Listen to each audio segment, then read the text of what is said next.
नरेंद्र दामोदर दास मोदी। नरेंद्र मोदी जी ऐसी शख्सियत जो कि देश हो या विदेश सभी जगह प्रसिद्ध है। मोदी जी हमारे देश के 15वें प्रधानमंत्री के रूप में कार्यरत हैं। सन 2014 और फिर 2019 के आम चुनावों में भारतीय जनता पार्टी के साथ मिलकर मोदी जी ने ऐतिहासिक जीत हासिल की। मानो पूरे देश में मोदी लहर सी आ गई। अधिकतर भारतीय मोदी जी पर पूर्ण विश्वास रखते हैं कि उन्हें उज्जवल भविष्य देंगे। स्वतंत्रता के बाद ऐसी जीत हासिल करने वाले ये भारत के पहले प्रधानमंत्री बने। लगातार दूसरी बार मोदी जी पूर्ण बहुमत के साथ सत्ता में आए। प्रधानमंत्री बनने के पहले से लेकर बाद तक इन्होंने भारत देश के विकास के लिए कई महत्वपूर्ण कार्य किए हैं। हालांकि मोदी जी बहुत से विवादों में भी घिरे पाए गए हैं, लेकिन इनकी नीतियों की हमेशा प्रशंसा की जाती रही।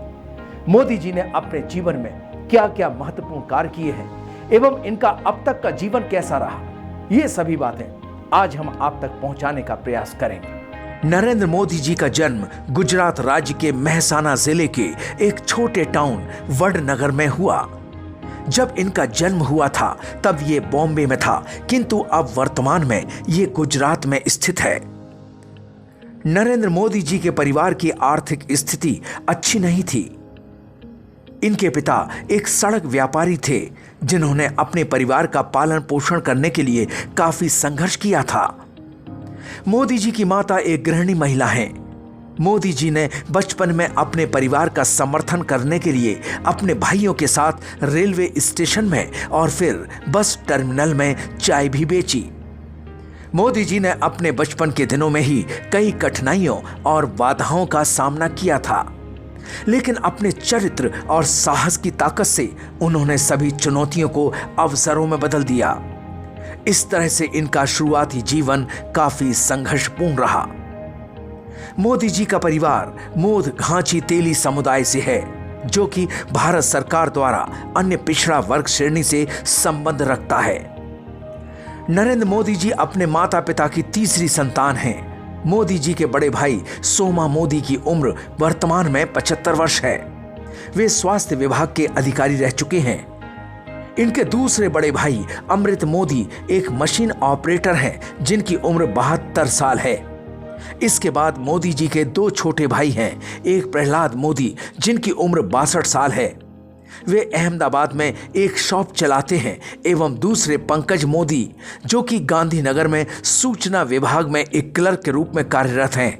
नरेंद्र मोदी जी का विवाह घांची समुदाय की परंपराओं के अनुसार 18 साल की उम्र में सन 1968 में जशोदाबेन चिमनलाल के साथ हुआ। कहा गया है कि मोदी जी का अपनी पत्नी से तलाक नहीं हुआ था, लेकिन फिर भी वे दोनों एक दूसरे से अलग हो गए। मोदी जी की पत्नी जशोदाबेन गुजरात के एक सरकारी स्कूल में शिक्षिका के रूप में कार्य किया करती थीं, जो कि अब रिटायर हो चुकी हैं। नरेंद्र मोदी जी की शुरुआती शिक्षा वडनगर के स्थानीय स्कूल से पूरी हुई। उन्होंने वहां सन 1967 तक अपनी हायर सेकेंडरी तक की पढ़ाई पूरी कर ली थी। उसके बाद उनके परिवार की आर्थिक स्थिति अच्छी न होने के कारण उन्होंने अपना घर छोड़ दिया था और फिर उन्होंने पूरे भारत में भ्रमण कर विविध संस्कृतियों की खोज की। इसके लिए मोदी जी ने उत्तर भारत में स्थित ऋषिकेश में हिमालय जैसे स्थानों का दौरा किया। उत्तर पूर्व के हिस्सों में दौरा करने के 2 साल बाद वे भारत लौटे। इस तरह से मोदी जी ने अपनी स्कूली पढ़ाई पूरी करने के बाद कुछ साल तक अपनी आगे की पढ़ाई नहीं की। फिर मोदी जी ने सन 1978 में अपनी उच्च शिक्षा के लिए भारत के दिल्ली यूनिवर्सिटी में एवं उसके बाद अहमदाबाद में गुजरात यूनिवर्सिटी में दाखिला लिया। वहां उन्होंने राजनीति विज्ञान में क्रमशः स्नातक एवं स्नातकोत्तर किया।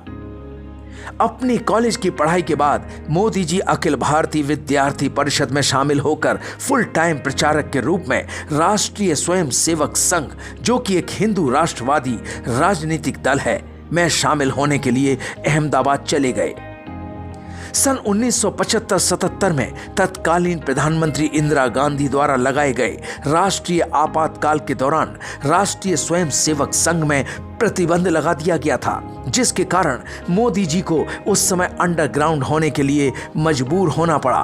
एवं गिरफ्तारी से बचने के लिए भेष बदलकर यात्रा करना पड़ा। आपातकाल के विरोध में मोदी जी काफी सक्रिय रहते थे। उन्होंने उस समय सरकार का विरोध करने के लिए पर्चों का वितरण किया। इससे उनका प्रबंधकीय, संगठनात्मक और लीडरशिप कौशल सामने आया। इसके बाद नरेंद्र मोदी राजनीतिक कार्यकर्ता के रूप में राजनीति में शामिल हो गए। इन्हें आरएसएस में लेखन का काम सौंपा गया। सन 1985 में आरएसएस द्वारा मोदी जी ने भारतीय जनता पार्टी यानी बीजेपी पार्टी में सम्मिलित होने के बारे में सोचा। सन 1987 में नरेंद्र मोदी जी पूरी तरह से बीजेपी में शामिल हो गए और पहली बार उन्होंने अहमदाबाद नगर पालिका चुनाव में भाजपा के अभियान को व्यवस्थित करने में मदद की। इसमें भारतीय जनता पार्टी की जीत हुई। श्री नरेंद्र मोदी ने 30 मई 2019 को भारत के प्रधानमंत्री के रूप में शपथ ली, जो उनके दूसरे कार्यकाल की शुरुआत थी। आजादी के बाद पैदा होने वाले पहले प्रधानमंत्री श्री मोदी ने पहले 2014 से 2019 तक भारत के प्रधानमंत्री के रूप में कार्यभार संभाला है। उन्होंने अक्टूबर 2001 से मई 2014 तक लंबे समय तक गुजरात के मुख्यमंत्री के रूप में अपना पद संभाला है। श्री नरेंद्र मोदी ने 30 मई 2019 को भारत के प्रधानमंत्री के रूप में शपथ ली, जो उनके दूसरे कार्यकाल की शुरुआत थी। आजादी के बाद पैदा होने वाले पहले प्रधानमंत्री श्री मोदी ने पहले 2014 से 2019 तक भारत के प्रधानमंत्री के रूप में कार्यभार संभाला। उन्होंने अक्टूबर 2001 से मई 2014 तक लंबे समय तक गुजरात के मुख्यमंत्री के रूप में अपना पद संभाला। 2014 और 2019 के संसदीय चुनावों में श्री मोदी के नेतृत्व में भारतीय जनता पार्टी ने दोनों अवसरों पर पूर्ण बहुमत हासिल किया। आखिरी बार 1984 के चुनावों में किसी राजनीतिक दल ने पूर्ण बहुमत हासिल किया था। सबका साथ सबका विकास के आदर्श वाक्य से प्रेरित होकर श्री मोदी ने शासन व्यवस्था में एक ऐसे बदलाव की शुरुआत की और समावेशी, विकासोन्मुख और भ्रष्टाचार मुक्त शासन का नेतृत्व किया। प्रधानमंत्री ने अंत्योदय के उद्देश्य को साकार करने और समाज के अंतिम छोर पर बैठे व्यक्ति को सरकार की योजनाओं और पहल का लाभ मिले, ये सुनिश्चित करने के लिए स्पीड और स्केल पर काम किया। विभिन्न अंतर्राष्ट्रीय एजेंसियों ने इस बात को माना कि प्रधानमंत्री मोदी के नेतृत्व में भारत रिकॉर्ड गति से गरीबी को खत्म कर रहा है। इसका श्रेय केंद्र सरकार द्वारा गरीबों के हित को ध्यान में रखते हुए लिए गए विभिन्न फैसलों को जाता है। आज भारत दुनिया के सबसे बड़े स्वास्थ्य सेवा कार्यक्रम आयुष्मान भारत का नेतृत्व कर रहा है। 50 करोड़ से अधिक भारतीयों को कवर करते हुए आयुष्मान भारत गरीब और नव मध्यम वर्ग को उच्च गुणवत्ता और सस्ती स्वास्थ्य सेवा सुनिश्चित कर रहा है। दुनिया की सबसे प्रतिष्ठित स्वास्थ्य पत्रिकाओं में से एक लॉन्सेट ने आयुष्मान भारत की सराहना करते हुए कहा कि ये योजना भारत में स्वास्थ्य क्षेत्र से जुड़े असंतोष को दूर कर रही है। पत्रिका ने सार्वभौमिक स्वास्थ्य कवरेज को प्राथमिकता देने के लिए प्रधानमंत्री मोदी के प्रयासों की भी सराहना की। देश की वित्तीय धारा से दूर गरीबों को वित्तीय धारा में लाने के लिए प्रधानमंत्री ने प्रधानमंत्री जन धन योजना शुरू की, जिसका उद्देश्य प्रत्येक भारतीय का बैंक खाते खोलना था। अब तक 35 करोड़ से अधिक जन धन खाते खोले जा चुके हैं। इन खातों ने न केवल गरीबों को बैंक से जोड़ा, बल्कि सशक्तिकरण के अन्य रास्ते भी खोले। जनधन से एक कदम आगे बढ़ते हुए श्री मोदी ने समाज के सबसे कमजोर वर्गों को बीमा और पेंशन कवर देकर जन सुरक्षा पर जोर दिया। जनधन आधार मोबाइल ने बिचौलियों को समाप्त कर दिया और प्रौद्योगिकी के माध्यम से पारदर्शिता और गति सुनिश्चित की। असंगठित क्षेत्र से जुड़े 42 करोड़ से अधिक लोगों के पास अब प्रधानमंत्री श्रम योगी मानधन योजना के तहत पेंशन कवरेज मिली है। 2019 के चुनाव परिणामों के बाद पहली कैबिनेट बैठक के दौरान व्यापारियों के लिए समान पेंशन योजना की घोषणा की गई। 2016 में गरीबों को मुफ्त रसोई गैस कनेक्शन प्रदान करने के लिए प्रधानमंत्री उज्ज्वला योजना शुरू की। ये योजना 7 करोड़ से अधिक लाभार्थियों को धुआं मुक्त रसोई प्रदान करने में एक बड़ा कदम साबित हुई है। इसकी अधिकांश लाभार्थी महिलाएं हैं। आजादी के बाद से 70 वर्षों के बाद भी 18,000 गांवों में जहां बिजली नहीं थी वहां बिजली पहुंचाई गई। श्री मोदी का मानना है कि कोई भी भारतीय बेघर नहीं होना चाहिए और इस विजन को साकार करने के लिए 2014 से 2019 के बीच 1,25,00,000 से अधिक घर बनाए गए। 2022 तक प्रधानमंत्री के हाउसिंग फॉर ऑल के सपने को पूरा करने के लिए घर के निर्माण की गति में तेजी आई है। कृषि एक ऐसा क्षेत्र है जो श्री नरेंद्र मोदी के बहुत करीब है। 2019 के अंतरिम बजट के दौरान सरकार ने किसानों के लिए पीएम किसान सम्मान निधि के रूप में एक मौद्रिक प्रोत्साहन योजना की घोषणा की। 24 फरवरी 2019 को योजना के शुरू होने के बाद लगभग 3 सप्ताह में नियमित रूप से किस्तों का भुगतान किया गया। पीएम मोदी के दूसरे कार्यकाल की पहली कैबिनेट बैठक के दौरान इस योजना में 5 एकड़ की सीमा को हटाते हुए सभी किसानों को पीएम किसान का लाभ देने का फैसला किया गया। इसके साथ ही भारत सरकार प्रतिवर्ष लगभग 87,000 करोड़ रुपए किसान कल्याण के लिए समर्पित करेगी। श्री मोदी ने सॉइल हेल्थ कार्ड, बेहतर बाजारों के लिए इनाम और सिंचाई पर नए सिरे से ध्यान केंद्रित करने जैसी किसान कल्याण की दिशा में विभिन्न पहल शुरू की। 30 मई 2019 को प्रधानमंत्री ने जल संसाधनों से संबंधित सभी पहलुओं को देखरेख करने के लिए एक नया जल शक्ति मंत्रालय बनाकर एक बड़ा वादा पूरा किया।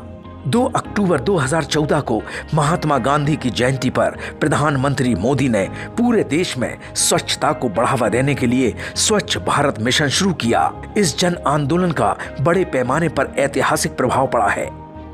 2014 में स्वच्छता का कवरेज 38% थी, जो आज बढ़कर 99% हो गई है। कई राज्यों और केंद्र शासित प्रदेशों को खुले में शौच मुक्त किया गया। स्वच्छ गंगा के लिए पर्याप्त उपाय किए गए। विश्व स्वास्थ्य संगठन ने स्वच्छ भारत मिशन की सराहना की और कहा कि इससे 3 लाख लोगों की जान बच सकती है। श्री मोदी का मानना है कि परिवहन परिवर्तन की दिशा में एक महत्वपूर्ण साधन है। इसीलिए भारत सरकार हाईवे, रेलवे, आईवे और वाटरवे के रूप में अगली पीढ़ी के बुनियादी ढांचे को बनाने के लिए काम कर रही है। उड़ान योजना ने उड्डयन क्षेत्र के लोगों के अधिक अनुकूल बनाया है और कनेक्टिविटी को बढ़ावा दिया है। पीएम मोदी ने भारत को अंतर्राष्ट्रीय विनिर्माण पावर हाउस में बदलने के लिए मेक इन इंडिया पहल शुरू की। इस प्रयास से परिवर्तनकारी परिणाम सामने आए हैं। उदाहरण के लिए 2014 में मोबाइल विनिर्माण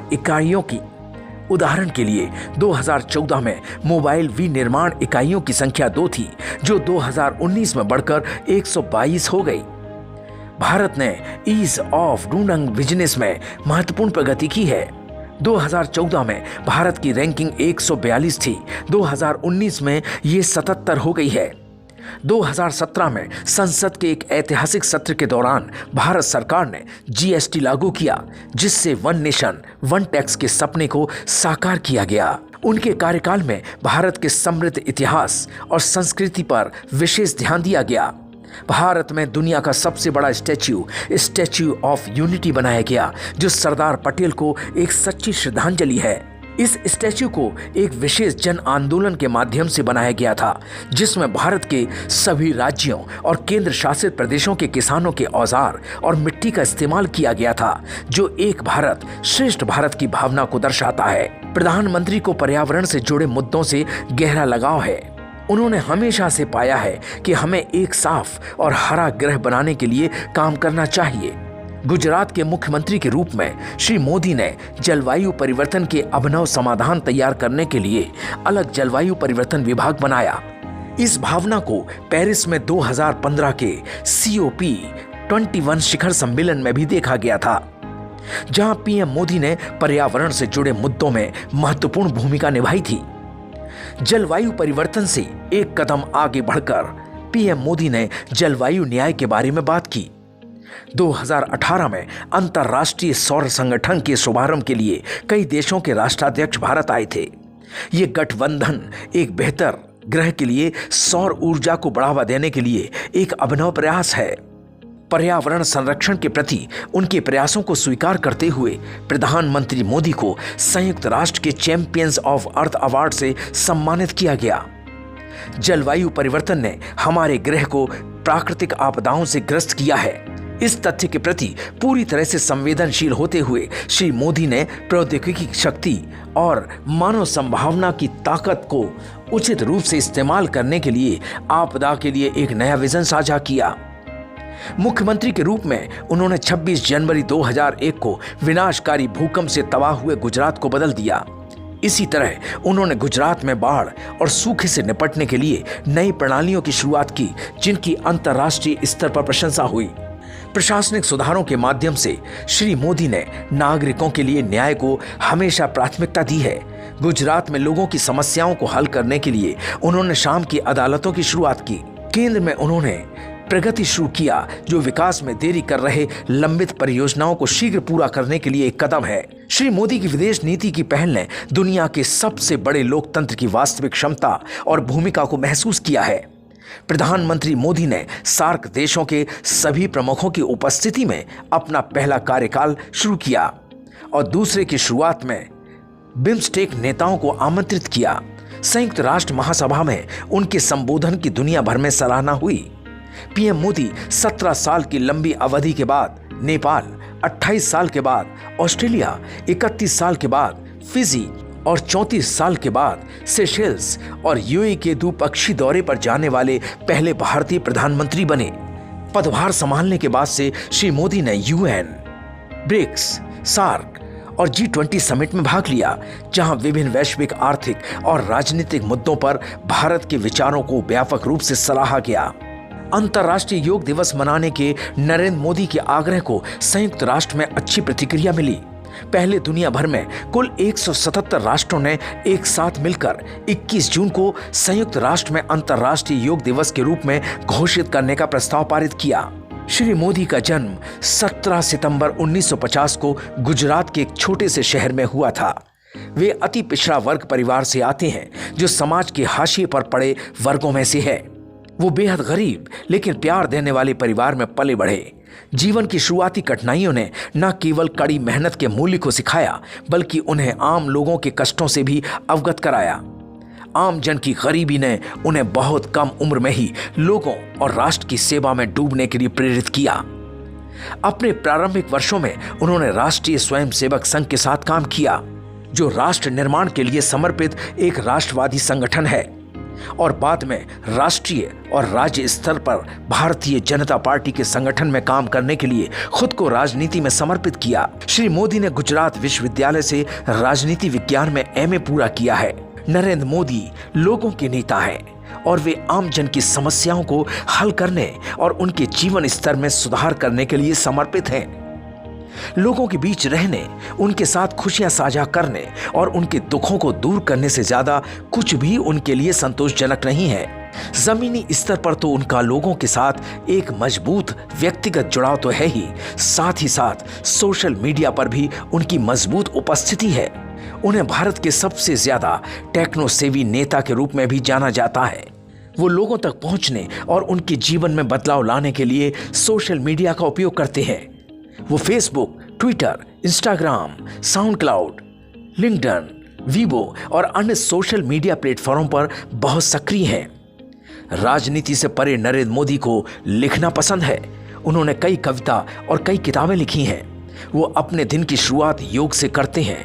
योग उनके शरीर और दिमाग को मजबूत बनाता है और तेज गति चलने वाली दिनचर्या में शांति का भाव पैदा करता है। साल 2014 के मई महीने में नरेंद्र मोदी ने प्रधानमंत्री का पद संभाला था। मोदी सरकार का सबसे बड़ा लक्ष्य था कि जो भी योजनाएं केंद्र सरकार द्वारा लागू की जाएं, उनका 100% लाभ देशवासियों को मिले। यानी केंद्र सरकार द्वारा अगर किसी नागरिक के लिए 100 पैसे आवंटित किए गए हैं, तो वो 100 पैसे उस नागरिक तक पहुंचे। इस कठिन कार्य को पूरा करने के लिए नरेंद्र मोदी सरकार ने प्रधानमंत्री जन धन योजना की मदद ली। आज के समय मोदी सरकार द्वारा लॉन्च किए जा रहे ज्यादातर योजनाओं का सीधा लाभ देशवासियों को मिल रहा है। साल 2014 के बाद कई ऐसी योजनाएं लॉन्च की गईं, जिनकी वजह से समाज में मौजूद सबसे कमजोर वर्ग के लोगों की जिंदगी में जबरदस्त बदलाव आए हैं। राजनीति से परे नरेंद्र मोदी को लिखना बहुत पसंद है। उन्होंने कई कविताएं और कई किताबें लिखी हैं। वो अपने दिन की शुरुआत योग से करते हैं। योग उनके शरीर और दिमाग को मजबूत बनाता है और तेज गति से चलने वाली दिनचर्या में शांति का भाव पैदा करता है। साल 2014 के मई महीने में नरेंद्र मोदी ने प्रधानमंत्री का पद संभाला था। मोदी सरकार का सबसे बड़ा लक्ष्य था कि जो भी योजनाएं केंद्र सरकार द्वारा लागू की जाएं, उनका 100% लाभ देशवासियों को मिले। यानी केंद्र सरकार द्वारा अगर किसी नागरिक के लिए 100 पैसे आवंटित किए गए तो वो 100 पैसे उस नागरिक तक पहुंचे। इस कठिन कार्य को पूरा करने के लिए मोदी सरकार ने प्रधानमंत्री जन धन योजना की मदद ली। आज के समय में मोदी सरकार द्वारा लॉन्च की जा रही ज्यादातर योजनाएं सीधा देशवासियों तक पहुंच रही हैं। उनका लाभ सीधा लोगों को मिल रहा है। साल 2014 के बाद कई ऐसी योजनाएं लॉन्च की गईं जिसकी वजह से समाज में मौजूद सबसे कमजोर वर्ग के लोगों की जिंदगी में जबरदस्त बदलाव आए हैं।